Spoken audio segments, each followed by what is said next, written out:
Dan juga orang baca Quran. Al-Quran untuk dibaca dipahami. Ini baca, habis selesai baca, dicium. Untuk apa dicium? Untuk apa dicium? Enggak ada contoh dari Rasulullah, enggak ada contoh dari sahabat. Perlu diketahui zaman Rasul belum ada mushaf. Jadi dipakailah akalnya itu loh. Dan kalau sekiranya masih bodoh, mbok yo jangan tampil di depan umum, opo gak izin gitu loh. Mohon umat ini jangan dibodohi. Rasul nggak pernah nyum mushaf. Nah gimana nyum mushaf? Memang belum ono mushaf. Baru ada mushaf Quran dibukukan itu di zaman Abu Bakar. Itu pun hanya satu mushaf.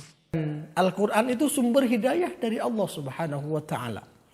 Maka secara syariat sunnah mencium terhadap Al-Quran. Sebagaimana kesunahan mencium anak kecil yang masih kecil ya. Ini secara hukum adalah sunnah.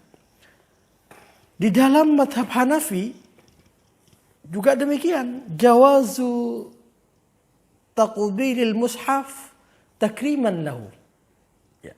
Boleh, tidak ada yang mengatakan haram. Tujuannya adalah takriman lahu, memuliakan terhadap Al-Quran.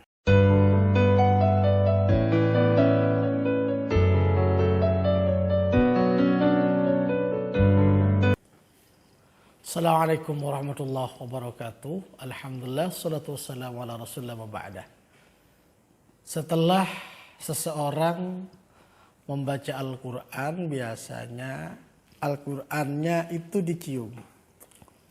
Shadaqallahul azim. Dicium Al-Qurannya. Ada yang mengatakan ini enggak ada dalilnya. Ada yang mengatakan ini tidak dicontohkan. Wah. Dan narasi-narasi yang menyudutkan terhadap mayoritas Ahlussunnah wal Jamaah. Bagaimana sebenarnya hukum mencium Al-Quran setelah seorang membaca Al-Quran? Di dalam kitab Al-Itqan fi Ulumil Quran, juz 2 halaman 458 ada ungkapan begini. Yustahabbu taqbilul mushaf. Disunnahkan mencium mushaf.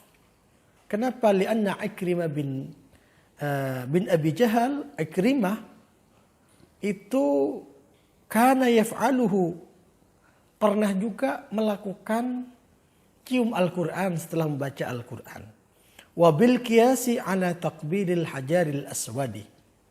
Ya, dzakarahu ba'duhum. Wal annahu hadiyatun minallahi ta'ala fasyuri'a taqbiluhu kama yustahabbu taqbilul waladis shaghir. Ini sudah jelas bahwa ini sampai dikiaskan dengan mencium hajar aswad. Dan sebagaimana disampaikan oleh sebagian ulama, dan Al-Quran itu sumber hidayah dari Allah Subhanahu wa Ta'ala. Maka secara syariat sunnah mencium terhadap Al-Quran. Sebagaimana kesunahan mencium anak kecil yang masih kecil ya. Ini secara hukum adalah sunnah. Di dalam madhab Hanafi juga demikian. Jawazu taqbilil mushaf takriman lahu. Ya. Boleh, tidak ada yang mengatakan haram. Tujuannya adalah takriman lahu, memuliakan terhadap Al-Quran. Nah, disinilah saudara yang berbahagia, kalau kita mengacu kepada mayoritas ulama, ternyata bahwa mencium Al-Quran itu hukumnya adalah sunnah. Dalam madhab yang lain di luar Syafi'i itu ada yang mengatakan jawaz. Ya. Di dalam suatu kitab ya, Al-Mawsu' al-Fiqhiyah juga disebutkan, wa kana Utsman radhiyallahu an yuqabbilu al-mushafah wa yamsahuhu ala wajhihi. Ternyata Sayyidina Utsman bin Affan itu ya juga mencium terhadap Al-Qur'anul Karim. Nah, dari sini saudaraku yang berbahagia, nah sebagaimana disimpulkan oleh Al-Imam As-Subki bahwa hukumnya adalah jawaz. Di atas tadi dalam Al-Itqan hukumnya adalah sunnah. Pol hukumnya adalah jawaz.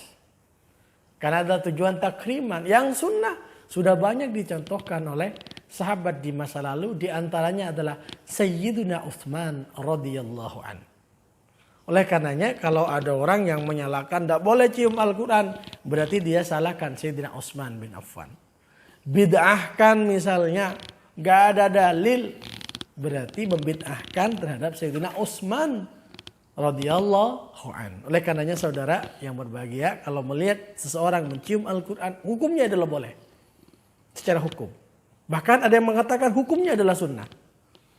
Tergantung kita mau mengakses dalil atau tidak.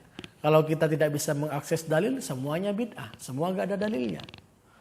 Oleh karenanya saudara, mudah-mudahan kita selalu dibimbing hati kita oleh Allah Subhanahu wa taala dan kita selalu dalam jalur naungan Ahlus Sunnah wal Jamaah. Assalamualaikum warahmatullahi wabarakatuh.